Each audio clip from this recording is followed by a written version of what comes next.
उम्मुल मदारिस school में आप लोगों को खुशामदीद कहते हैं। बिस्मिल्लाहिर्रहमानिर्रहीम। अस्सलामुअलैकुम वरहमतुल्लाहि वबरकातुहू।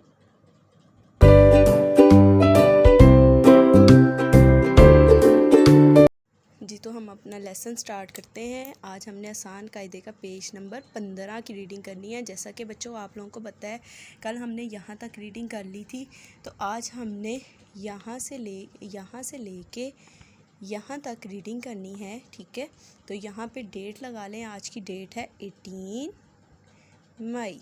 ठीक है, तो स्टार्ट करते हैं। यहाँ से स्टार्ट करते हैं। ये है ई। क्या है ये? ई। और चीकू क्या कह रहा है? ई के दो हरफी अल्फाज पढ़ें। ई के दो हरफी अल्फाज पढ़ें।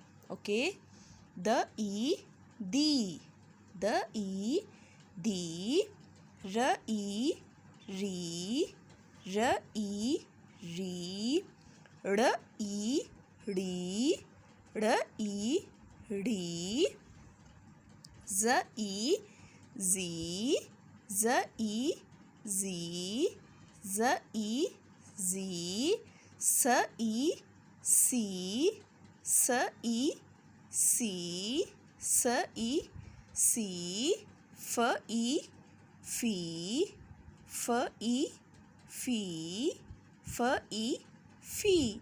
तो ओके बच्चों, आप लोगों ने इन दो लाइनों की रीडिंग करनी है और वो अपनी वीडियो या ऑडियो बना कर जीसूर पर सेंड करनी है। अल्लाह हाफिज़।